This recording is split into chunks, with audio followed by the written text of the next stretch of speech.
Good evening. Welcome to the February 9th Valley View School Board meeting. Mr. Venegas, would you kindly lead us in the Pledge of Allegiance?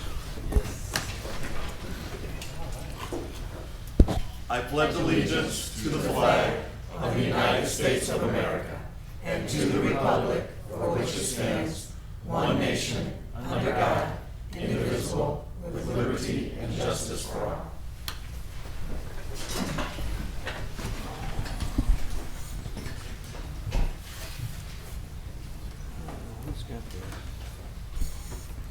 Mr. Venegas, Sure. would you give us the affirmation statement? Yes. Will do, sir. Valley View School District's mission. Our mission is to ensure that all students are prepared for college and successful life, academically, socially, and emotionally, as well as equipped with the necessary tools to have options and make decisions about their long-term goals. This will be accomplished by believing and working towards all students learning through rigorous curricula, meaningful, effective instruction, consequently demonstrating mastery on high-quality assessments with all stakeholders being held accountable throughout the process. Thank you. Dr. Mishram, agenda. Yes, Mr. Quigley, I would like to ask that the board approve the revised agenda, removing information item 14.1, then approve as amended. Motion to approve. So moved. Second. Motion and second. All those in favor say aye. Aye. Opposed, same sign. Ayes have it. Next, Mr. Guzaffi, Treasurer's Report. Yes, Treasurer's Action Report 5.1 includes the financial reports, balance sheet fund, summary of revenue, expenditures, and encumbrances, as well as interim obligations for January 2015, totaling $3,800,491.92 for your consideration and action. Motion to approve. So moved. We have a motion by Secretary Hansen, seconded by Second. Member Venegas. Any discussion? Roll call vote, please. Member Venegas, Yes. Member Campbell, Yes. Member Sikora, Yes. Member Felice, Yes. Secretary Hansen, Yes. Vice President Gugis, Yes. President Quigley. Yes. Also for your consideration and action is the schedule of bills for February 2015, totaling $2,023,054.49. Motion? So moved. Second. Motion and second. Is there any discussion? Hearing none, seeing none. Roll call vote, please. Member Venegas, Yes. Member Campbell, Yes. Member Sikora, Yes. Member Felice, Yes. Secretary Hansen, Yes. Vice President Gugis, Yes. President Quigley. Yes. Gary? We also have the usual summary of investments, the state funding update, and the school trust account activity for December. Just a quick note on the state funding update. We are a little over a month in arrears with the state to the tune of about $4.2 million. And that would represent our special ed and transportation categorical funding. We're about 3 months behind in our school lunch, early childhood block grant, as well as our bilingual funding, an additional $643,000, bringing our total IOU from state of Illinois $4,907,000. Any discussion or questions on state funding or the other issues? As you know, the state is in a financial pickle, and we are going to keep a close eye on that $5 million that they are now behind. I anticipate that that number will grow somewhat, unfortunately. We do not know what the governor's proposals for education are going to be. He prefaced it in his State of the State. The budget addressed by the governor, which will be where the other shoe drops, is on the 18th of February, so would that be next Wednesday? We will find out how the governor proposes to solve some of the problems that the state has financially. And he has said that in his budget address, he did mention that he wants to enhance early childhood development. And that is a pet project of his spouse. We hope that that is true, but at what cost, we do not know. So there are all kinds of rumors and innuendo and ideas out there. There's some state legislation to address some of those issues. We really don't know at this time what the governor wants to go forth with. So that is all on that. Next up, consent agenda items. Dr. Mitchum. Yes, Mr. Quigley, I'd like to ask that the board approve consent agenda items 6.1 through 6.5. 6.1, approval of board meeting minutes January 26, 2015. 6.2, executive session meeting minutes, January 26, 2015.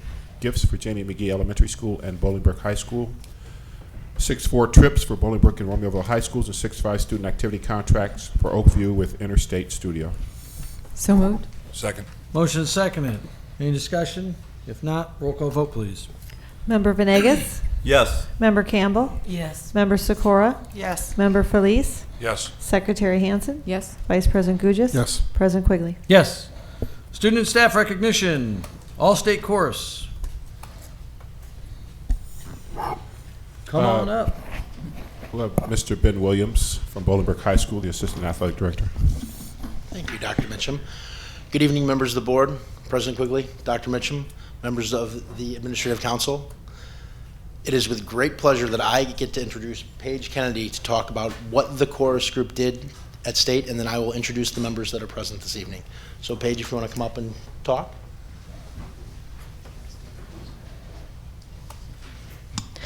Hi, my name is Paige Kennedy.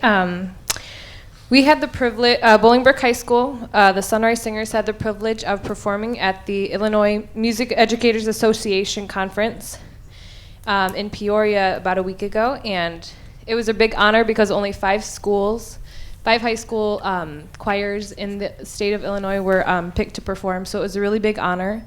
And we got to perform for a lot of music educators and other music people there who were at the conference, so it was a really big opportunity. And Mr. Fisher really prepared us for it well, and it was just a great experience for all of us. So, yeah. That it? So before you get your certificates, you guys got to sing something for us. Yeah, let's hear something. You guys can whip Yeah. something up. Come on, you're on Let's hear TV. something. Yeah. Talk amongst yourself. You want to sing myself? Yeah, that sounds good. You, sir. Something peppy. Well, you know. Wassail, wassail all over the town. Our toast it is white and our ale it is brown. Our bowl it is made of the maple tree. With a wassailing bowl we'll drink to thee. Drink to thee, drink to thee. With a wassailing bowl we'll drink to thee.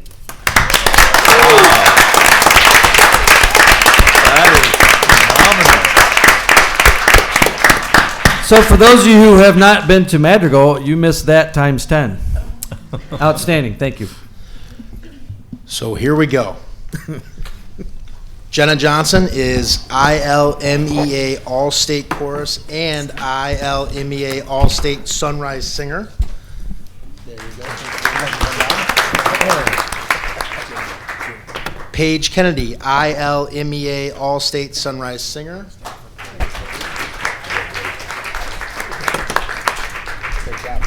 Grace Wrangler, ILMEA All-State Chorus and ILMEA All-State Sunrise Singer. Thank you.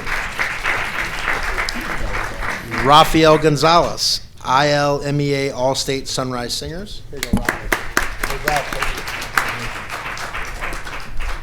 Jonathan Malgar, ILMEA All-State Sunrise Singer. Thank you very much. Christopher Bavaro, ILMEA All-State Sunrise Singer. There you go, Mr. Bavaro. Oh. Greg Worlton, ILMEA All-State Sunrise Singer. Congratulations. And Olame Olatunde. Did I say it right? Close enough? ILMEA All-State Sunrise Singer. And you are? And Tyara Robinson, and you are ILMEA All-State Sunrise Singer. And I will give you your... Good job, good singing.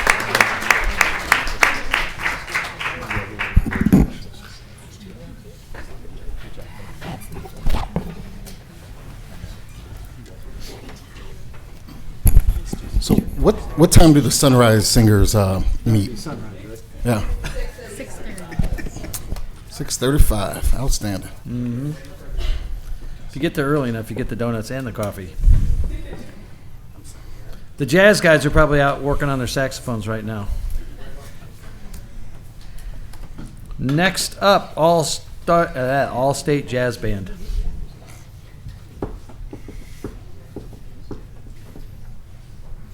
Larry? Yes, no? Is that it? Was that everybody? Maybe we don't have a jazz band tonight. I think it was all together. It was just one guy. It was just one guy. So Well, that was it? I don't think anybody else is. I All righty. think that's it. Liaison reports. Any and all from my right, Mr. Venegas. None, sir.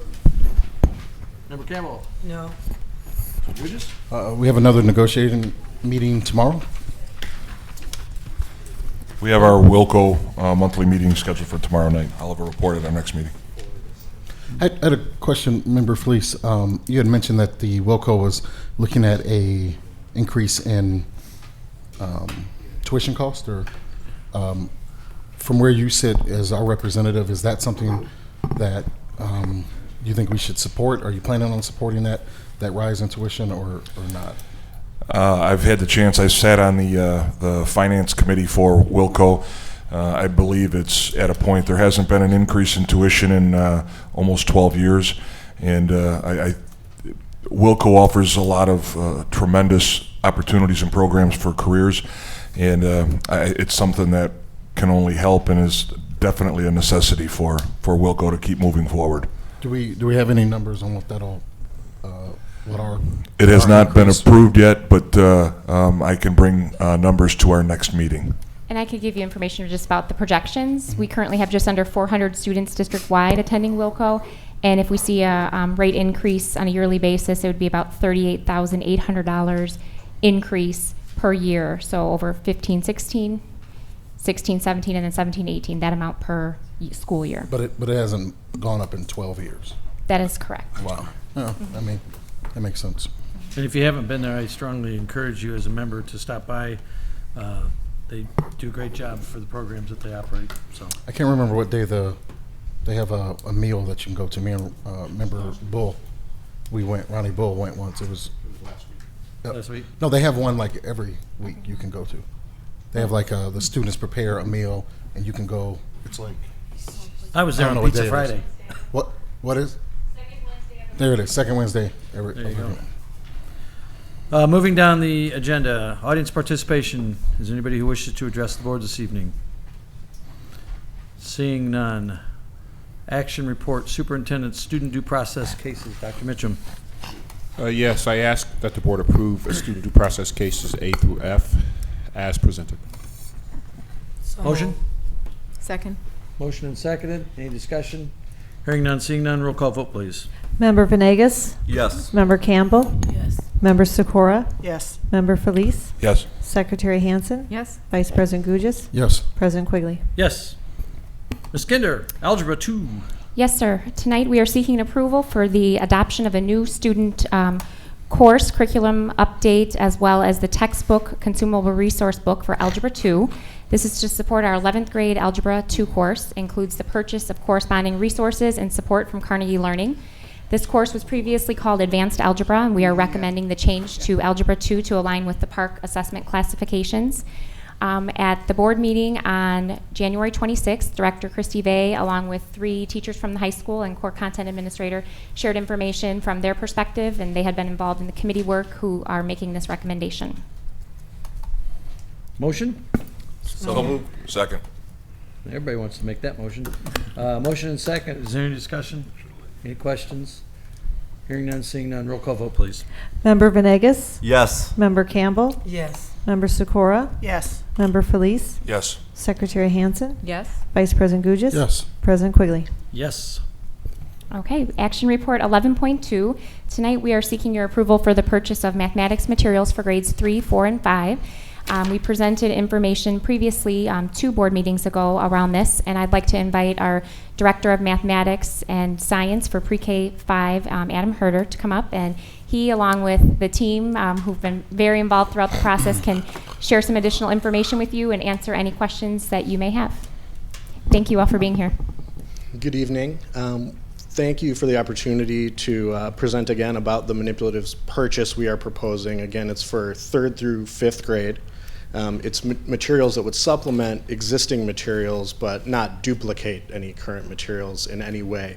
I mostly wanted the board and the community to be able to hear from teachers in the district who are in favor of the purchase and can articulate the specific benefits of the materials to our students.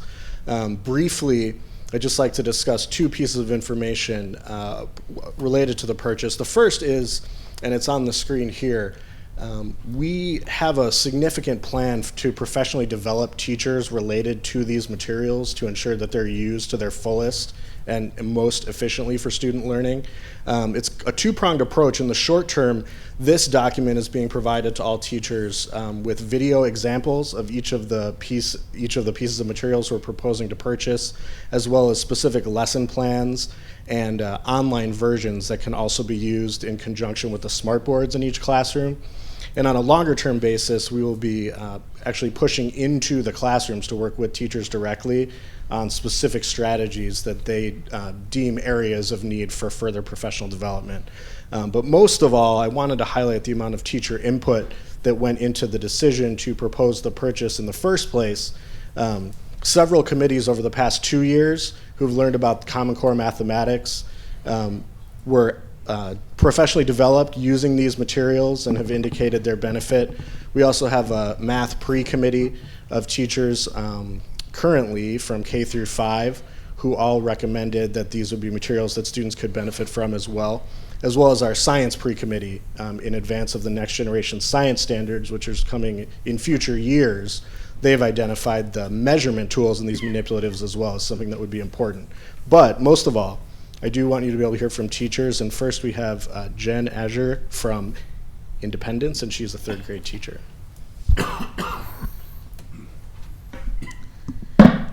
Good evening, members of the board, Dr. Mitchum, President Quigley, and stakeholders.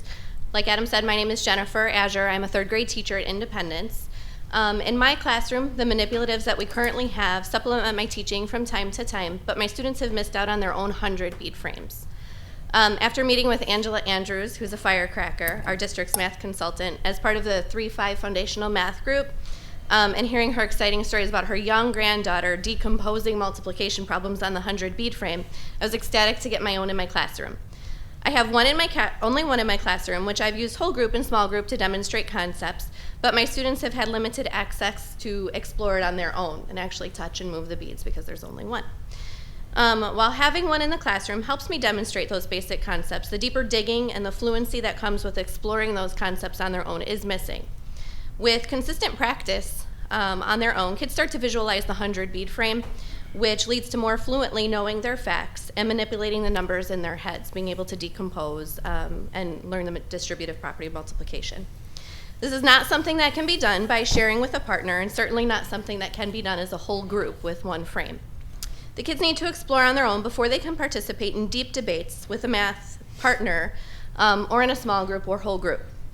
Students having their own 100 bead frame would have a huge impact on their learning, whether to fill in gaps with place value and measurement from previous grades, or to explore the distributive property of multiplication in depth with decomposing numbers.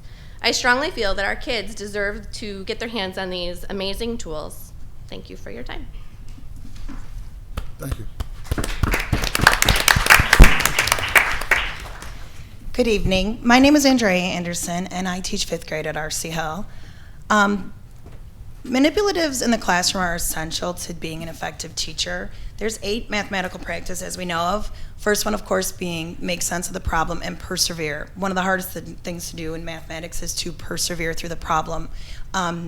The 4th one is to use models with mathematics, and the 5th one being use tools strategically. In our classrooms, we do have manipulatives, but with the Common Core state standards, we're lacking some key manipulatives in relation to the measurement, and they're under measurement. They're like decimal chips and things like that. There's also some arrow cards that we could use that help our students understand place value. They're representing each number and its true value in the place value. Now, back in the day, in my era, it was called plug and chug. What we did is you learned the formula, you plugged in some numbers, and you kept on chugging along. Honestly, when my daughter brings home her geometry from the Romeoville High School, I do look at a couple of the examples so I can plug and chug away. But in the 5th grade and in the grades that 3 through 5, we need these manipulatives because the first stage of math is concrete. And in the concrete stage, the manipulatives help the students introduce and explore through the concept and use these manipulatives in a purposeful manner. The next stage, of course, is the representative stage, where they pictorially move from the manipulatives to the pictorial stage where they can demonstrate both and communicate the concepts. Finally is the application stage, where that's what I'm calling the plug and chug from way back in the day, where we would demonstrate, where the students can demonstrate their understanding through the mathematical concepts with the language of mathematics. The manipulatives that are being suggested would be key to our teaching within our classrooms at the 5th grade level. Thank you.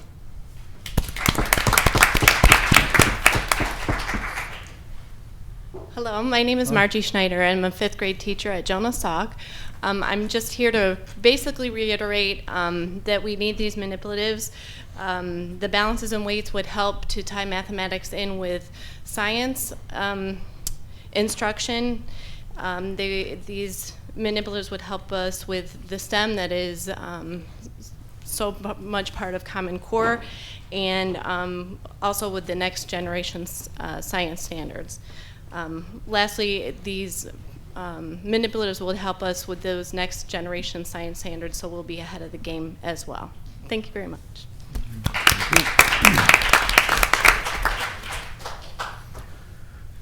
Thank you. Okay, if there's any other questions, we'd be happy to answer them for you. I always Question. default to you on a math. I have a question. I mean, I think it's great, and I think these are. I mean, I definitely think it's a great tool, and anything that can help us to, you know, obviously support our teams or our kids and their learning. My question would be is, how do we know that it'll be used effectively? What's the process, and how many of the teachers that we're getting these for, or our educators, agreed that this is a good tool for them? Not just these 3, which I think is very valid, but across the entire school district. Yeah, I appreciate the questions. The latter question about the percentage of teachers that we believe would view the purchase as positive, the bulk of the purchase is in the 100 bead frames for student usage at the 3rd grade level. We surveyed all of our 3rd grade staff throughout the district, and more than half of the teachers responded. The numbers as of last week were 29 of the teachers who responded were wholeheartedly in favor of the purchase and wanted the materials for their classroom, and 1 teacher responded with reservations, specifically that we would make sure we had the correct professional development efforts in place to make sure that teachers had a comfort level with the materials and that they would be used efficiently versus sitting on shelves. And that's why I wanted to show this document tonight, because it highlights our short-term effort to provide immediate information to allow teachers to begin using them in their classroom. However, it's a long-term process. These go with Common Core, and we're buying these materials to contribute to that full shift to Common Core math thinking, which is a multi-year process, and that professional development would continue over the long term as well to address that exact question, to make sure that they are used in classrooms. Thank you. I can tell you that manipulatives are highly effective. I used them still in 6th and 7th grade in my honors classes. The children understand so much better if they can see and just not have it explained. So I can't say enough about manipulatives and how much they are needed, especially in the lower grades, but even the junior high still uses them and they're effective. I had a question for the teachers. Thank you for coming, and thank you for the time that you spent on this. It sounds like you spent a great deal. Through your union leadership, some teachers have voiced some issues about the district spending this money on these items. Maybe you've been privy to some of that, maybe you haven't. It sounds like some of the work you've done with the survey and all that, you've sought to address that. So my questions I have 2. What do you think of the professional development that's planned for the rest of the staff? Obviously, you guys are up to speed on this. What do you think of that? Is that solid? Because I think that, if it is, solves a lot of the potential issues. And 2, while you're going to use this, do you guys think that this is a appropriate use of district resources? So those are my 2 questions. So I'll go back to the first one. I think that, I had the pleasure of seeing Angela, and when I was a kid, don't tell anybody, I didn't like math. I love math now because I had the pleasure of working with Angela. And to see her use it and to see what the 100 bead frame specifically could do was exciting for me. And so I think as a teacher, once we see it in place and we see it used, and we can figure out how we're going to implement it in our own classroom and see many examples and have the lesson plans in place, I think that this is a fabulous plan in place. I think the videos, and Adam and I were chatting about maybe making our own videos to try and distribute to the teachers so that we can see what's happening, so as soon as you get them in your hands, you can use them, whenever that happens. And then... Oh, so that was the first question? Yes. All right, so on the PD, you Yes. think that the plan is valuable and it's... Yes, it's I gonna- like that there's the short term, so we can see it right now, we can use it as soon as we get them, and the long term so that we can see how to embed it and go deeper with it. Because you voice one of my biggest fears for elementary teachers. One of my biggest fears is elementary teachers in theory and in practice are generalists. They teach all the subjects, right? Mhm. One of my biggest fears is an elementary teacher that does not like a particular subject, Mhm. right? Because how does that manifest itself in the classroom? Like at the middle and high, they're more Right. specified. You know, Right, I right. teach math. If I don't like reading, I teach math, right? But at elementary, that does not exist. So do you think that this program can convert more elementary I do. teachers like yourself who And used you to guys not can like chime in. math? I but do. now I like think it's math? exciting. I mean, if you went and found Mrs. Urban from down her south and talked to her, she wouldn't be able to believe that I was standing here right now. But I'm excited about it because finally I understand it now because of the concrete examples that we've had, and now that we're able to touch and to feel and to move those things, and then to see somebody, an expert like Angela, teach us those things. And then to be able to apply it to our own kids and to see those light bulbs go off for them and that concrete understanding happening for them now, I think is really exciting. I think that it has to be shared with an excitement and with people that are going to present it in a way that is exciting for staff and getting them to want to use it. But I really do see the benefit in it, and I think it would be fabulous. Excellent. What was the second one? The question, the proper use of resources, and I guess inside of that, folks have suggested other things. One of the things that was clearly addressed, I heard, was how these can play in STEM and science, because that was one of the questions where, we should spend more money on science, or we should spend this money differently. I'm asking as one who sits in the classroom every day, do you think, in terms of the needs of our students in your classroom, do you think this is an appropriate use, or would you rather see this money used somewhere else? Personally, I feel it's a very appropriate use. They need to solidify their knowledge and place value so that they can have a solid foundation to go up through the different stages of math. And I think that this is a great way to do that for them. Excellent. Did anybody else want to add in? Adam had shared with us this document before and how it's interactive, and I, of course, went right to my grade level and nitpicked it apart to see, is it interactive? Technology and I are not friends. It is one of my goals, personally. Every year I do have goals for things like that, as well as science, because that is my scary spot. I don't have all the answers. And this document is user-friendly. You can click on a 3 to 5 minute video and watch it be done, and it makes sense. Also, we have, and I'm probably going to make a mistake, the team name Mathematics ME. We have a math team. Okay. It's probably got a really nice name, Adam. I'm very sorry. So there's also people who you can go to, like an expert. We just got in the 5th grade and the 4th grade picture grids to use for fractions and stuff. And I sent out to my team, come talk to me. I'll absolutely show you. So if there's people there, and we're experts per se, per grade level, or teams, 3 to 5, people who are doing it, willing to help out their teammates, I see it as being effective. And I agree with you, we need to use it and have, people want to use it and be comfortable with it. And ultimately, with this, if you want a video, it's on there. If you want to read an article and pictures to model how to do that, it's on there. So he's got more than one way to actually see how to use the tool. And then his pre-committee of teachers together, math people, and say, I'm the RC Hill representative, then they can come to me, or I would be willing to help them. Or honestly, Adam be willing to come in and help that teacher who may feel like they're struggling. So I do think it's a valuable purchase for our district. It's a long-term purchase, and if our students in 3rd grade have a better foundation of place value, I can see how in 5th grade that's going to help them tremendously, and ultimately through then the middle school and the high school. Yeah, thank you. That's good stuff. Thank you. Any other Comments, questions? So moved. Motion to approve? So moved. Second. Motion second. Is there any discussion? Yeah, I want to thank Mr. Herder.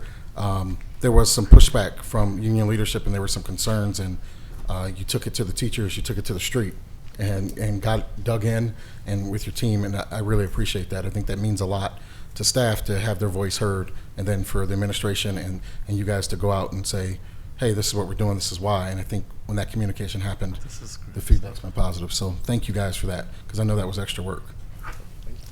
Thank you. We have a motion, we have a second. Any further discussion? Hearing none, seeing none, roll call vote, please. Member Venegas? Yes. Member Campbell? Yes. Member Sikora? Yes. Member Felice? Yes. Secretary Hansen? Yes. Vice President Gugis? Yes. President Quigley? Yes. Next up, where are we at? Ms. Hawks? Thank you, President. No, I'm Quigley. sorry, Mr. Grisafi. No report. Thank you. Ms. Hawks?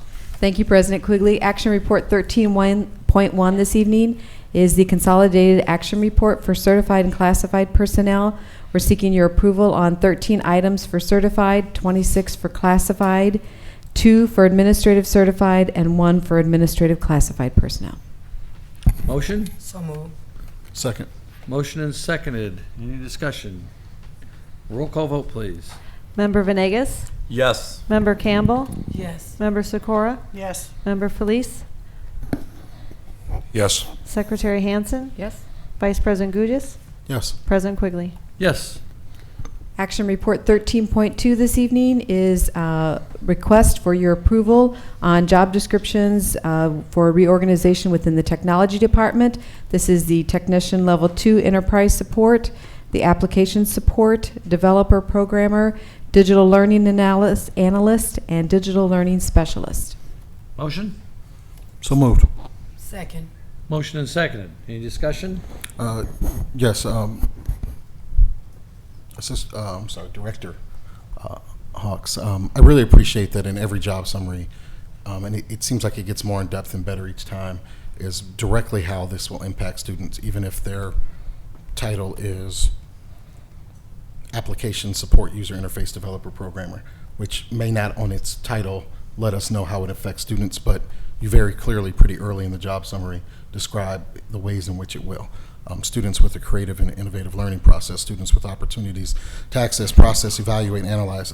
That's greatly appreciated. Thank you. You're welcome. Mrs. Hawks, are all 4 positions all new positions? No, they are not. 2, I believe, are replacements, reorganizations, and Gary, you might be able to speak here too. And then I think 2 are new ones. Could we have Mrs. Kinder tell us why we need 2 more positions? I know that you explained this to me, but as an audience, I would want to know why we keep adding on to central administration. This is specific to the technology department, and perhaps Gary can speak to that under the direction of Astrid Welch, the executive director. Sure. We're trying to be proactive here in that the tech department continues to be charged with implementing strategy, applications, and tools to move the district forward. Just to give you some sense of the numbers, FY12, they were supporting 6,850 devices. FY15, 9,700 devices. Instructional tech devices, 1,512, 3,615 and 15. Wireless access points, 378, 620 and 15. Enterprise applications, 58 and 12, 81 and 15. State reporting requirements, 98 and 12, 134 and 15. Number of terabytes of data backed up, 7 terabytes in 12, 15 and 15. Number of work orders completed, 22,012, 26,015. We've got some key projects that have been identified in terms of, in the area of technology, upgrading our wireless infrastructure, basically providing wall-to-wall coverage. Any space within the district, you would be able to have internet access.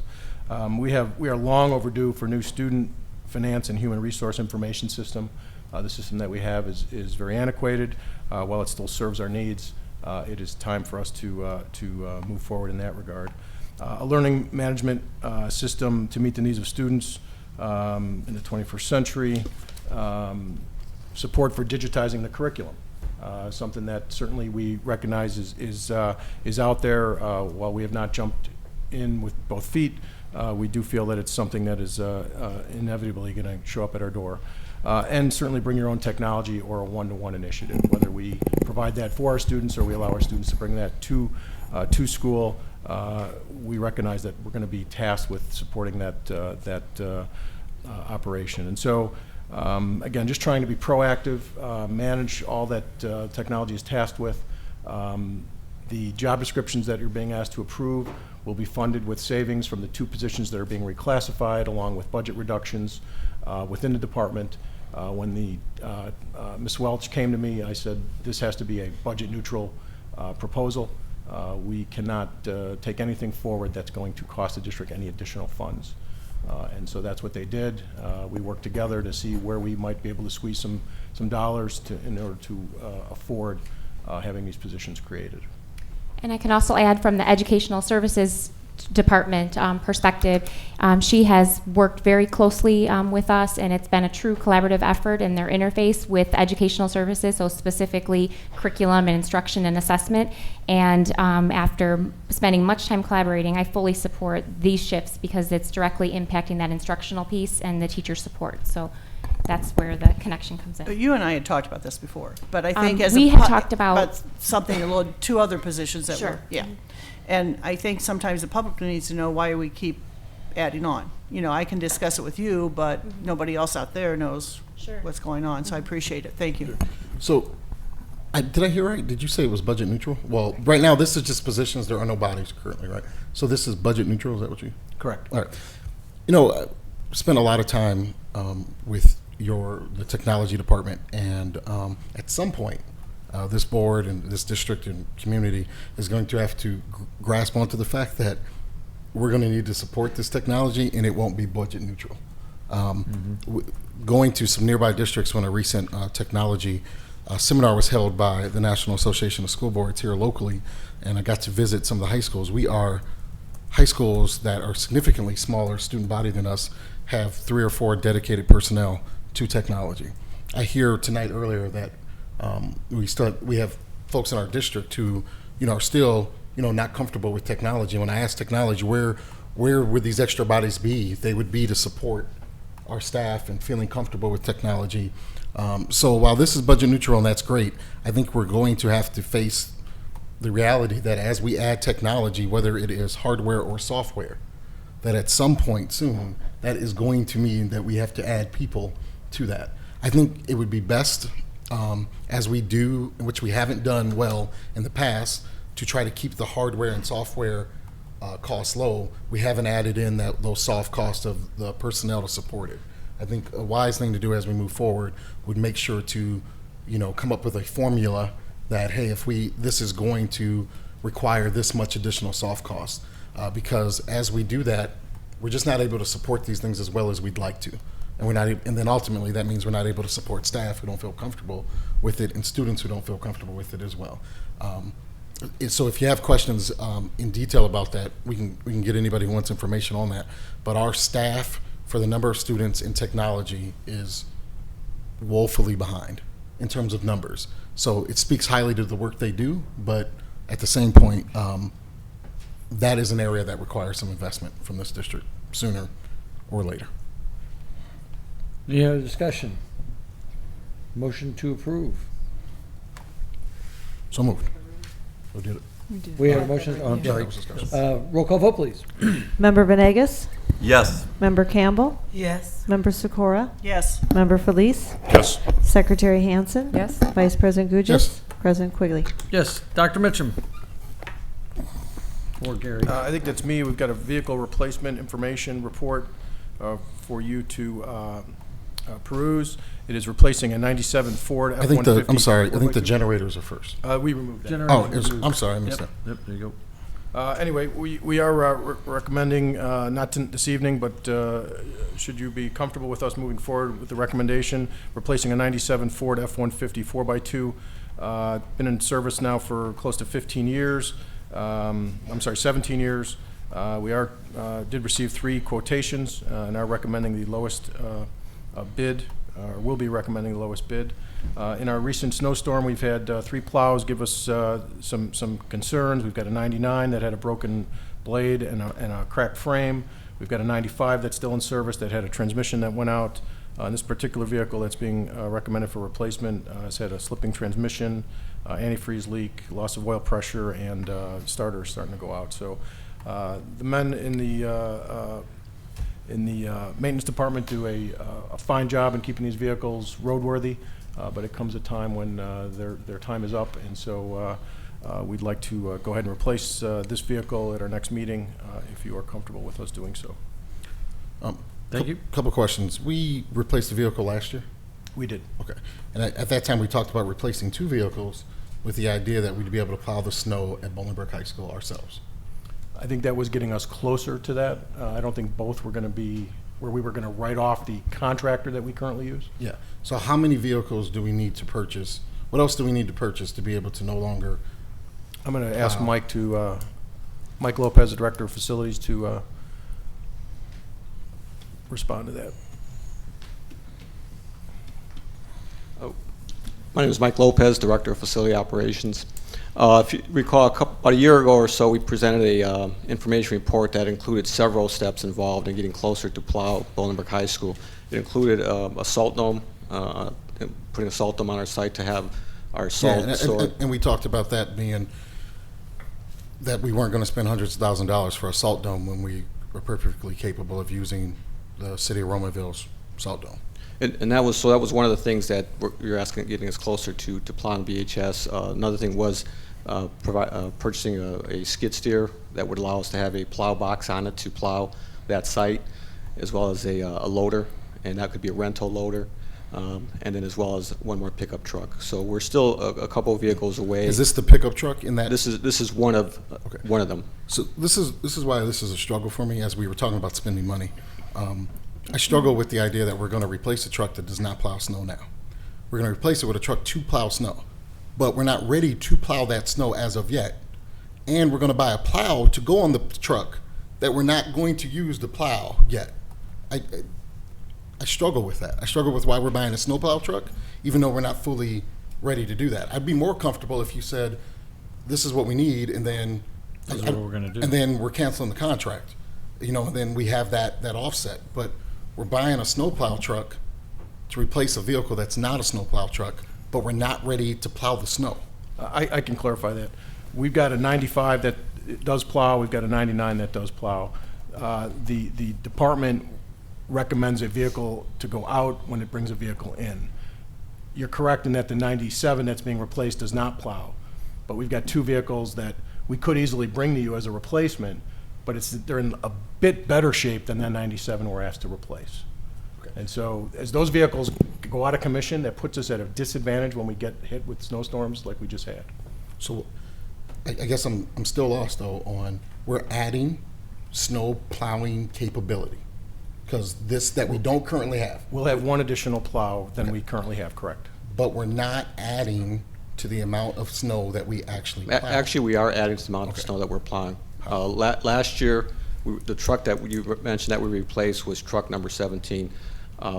We actually added a plow to Romeoville High School. So they did not have a plow truck last year. What we added to our fleet was one truck so they could help plow their site. So we have added one additional plow. But then this truck is going to have a plow too. Correct. What happened, the truck that was at Romeoville High School was not a plow truck. So that truck came back into our fleet. That's the truck that we're replacing this year. It's truck number 7. Okay. So we took Romeoville High School's truck. Are we plowing Romeoville High School well now? As this year, we started plowing Romeoville High School. And we're plowing that well? With the plow truck that we purchased last year. Okay, and we're doing that well? Correct. So why are we getting another plow truck to plow it better? Because the plow truck that we gave to Romeoville High School was a plow truck in our district fleet.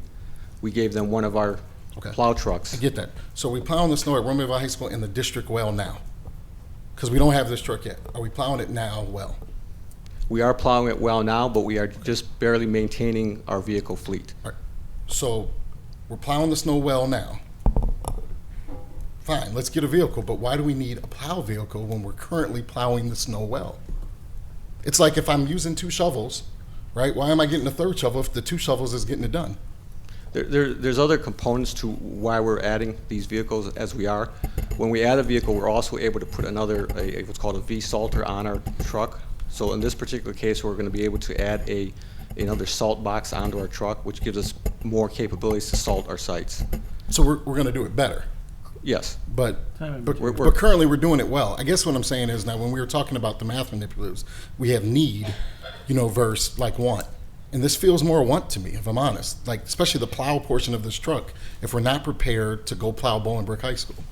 It's like, hey, we're doing this well. Nobody has any complaints. I didn't hear any complaints about our schools not being plowed properly after this last snowstorm. But we're going to add a plow to a truck and replace a truck that didn't have a plow to plow better when it doesn't appear to be a problem plowing now. And nobody seems to answer that question very well. I think the other thing that we need to look at is a lot of these trucks that we're replacing are 18, 20 years old. So they've reached their useful life. So although we're plowing well now with some of these vehicles, we're actually having to take them out of service occasionally and repair them and put money into the repairs. Gary just mentioned an example of a couple in the last snowstorm that we had to actually pull out of service and repair. So in the midst of plowing our sites, we're actually having to pull one out and have to do repairs to it, which takes away efficiency and time from that. Perfect example is this last heavy snowstorm. We had to pull one truck out, pull it aside, and park it at one of the schools and try to repair it in a matter of hours as we were plowing through a snowstorm. So the reliability of the But trucks. we did it. We didn't have to outsource it. We got it done. We do get it done, but it's again it's How much it's a is the struggle plow? to get done. How much is the plow? The plow is about $5,000. Okay. So if we bought the truck without the plow, right, we'd replace what we're getting out. I wonder in this environment, we're talking about money, we're talking about spending money, why we would spend money to be better at snow plowing when we are satisfied with that now. I get replacing the truck. And when the thing says to better get closer to plow Bolingbrook High School, yet we have no intention of plowing Bolingbrook High School, I think our contract is at least 2 more years? It's an annual contract. Okay, it's an annual contract. We have no plan to cancel that any time. I wonder earlier when we talked about money if this is a want versus a need. I'll let it go with that. How many trucks are needed to plow the Bolingbrook High School? What would be needed? I mentioned we would need 2 more pickup trucks, including this one, the other pickup truck, but we'd also need a couple other pieces of equipment. I mentioned what's called a skid steer, so that's a piece of equipment that smaller. You can put a snow box on it, and that could help push snow in these large snowfalls. We also have a need to probably rent a front-end loader, which again, in terms of these heavy snows, you got to push the snow off the side to get it off the parking lots. So we're probably a couple of vehicles away from being able to plow that. And again, I mentioned the salt dome only because that allows us to gain efficiencies as we plow that as well. So is that reflected in the 4-year new vehicle replacement plan It that is. you have? So that basically by year 17, 18 is kind of when you think that we might be ready to do that ourselves? Yeah, I would say we are. I will caution though that the last time when we did present that, we were looking for 2 vehicle replacements a year to get us to that step, as well as the salt dome. And again, as of now, we had 1 replacement since that last report. So we're working towards it. But again, I do want to stress that that is not the only reason why we're looking for new vehicles. So if you purchase a new one this year, then by the time you're ready to go, that one's 3 or 4 years old, but it's also totally ready to go with what is needed to plow. Again, the plow, but the part as far as the skid steer and a front end loader, which would likely be a rental, because a front end loader could be over $100,000.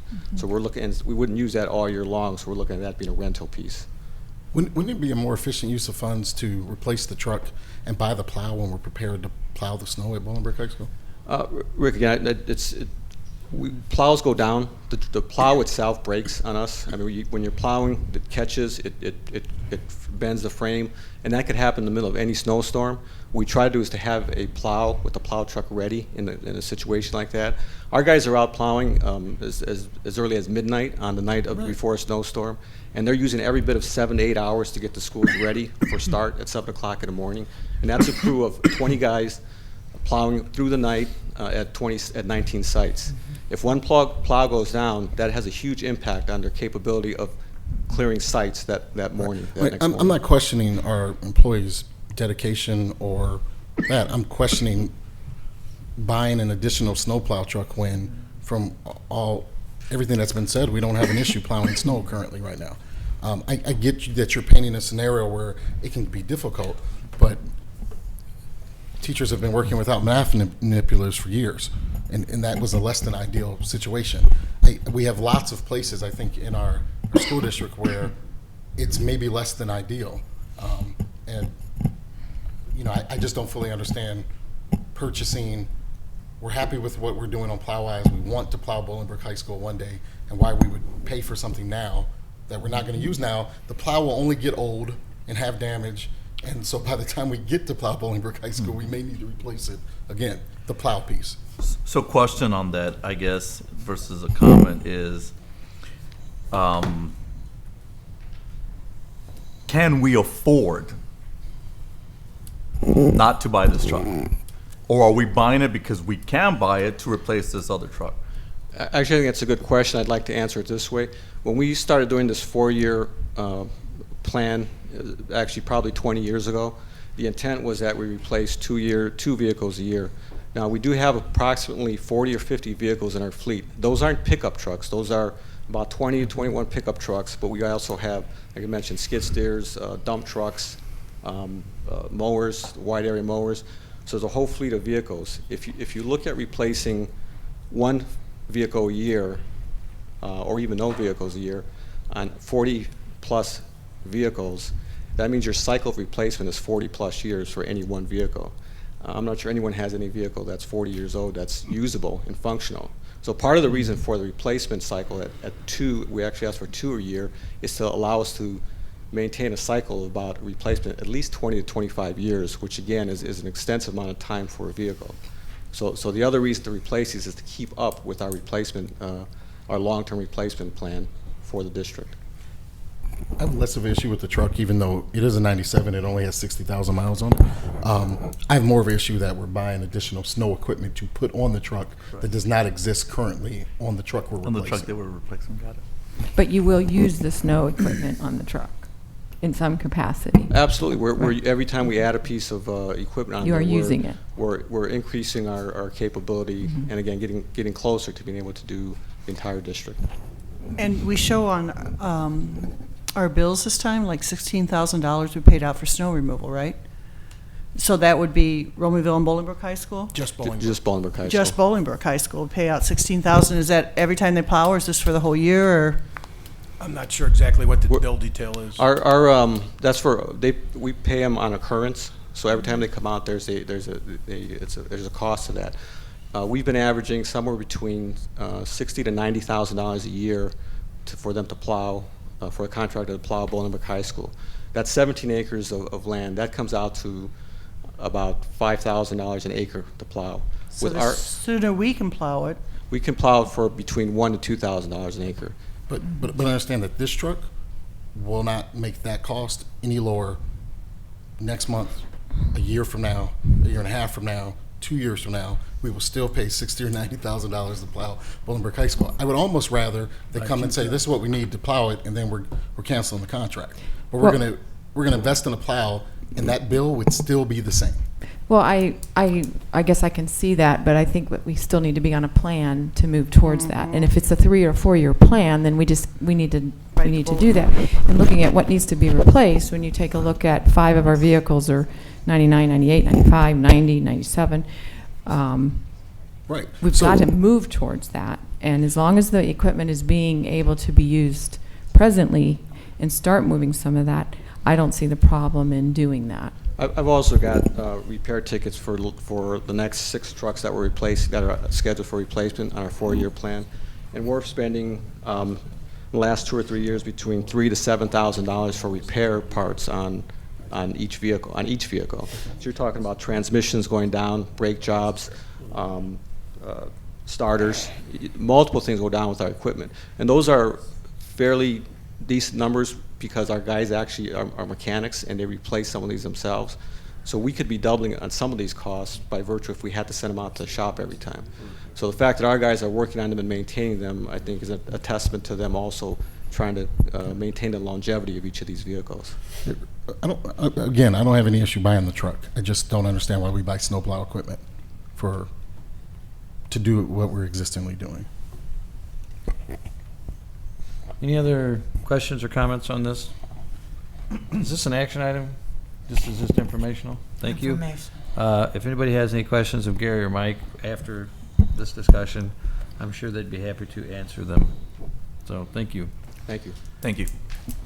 Next up, board policies. Yes, Information Report 14.3 is presenting 3 policies for first reading prior to being brought back for second reading and seeking approval.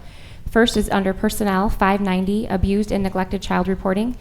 And the second 2 are under Instruction, 6-10, Instructional Materials, and 6-50, Community Resource Persons and Volunteers. And so as per our usual routine, these are updated periodically and reviewed by legal, and then we bring to the board for your review and approval. Thank you. Legal Services Report. No report. Thank you. AFT Report. No report. Thank you. Valley View Council Report. No report. Thank you. Valley View Office Personnel Council Report. No report. Thank you. Any old business before the board this evening? Any new business before the board this evening?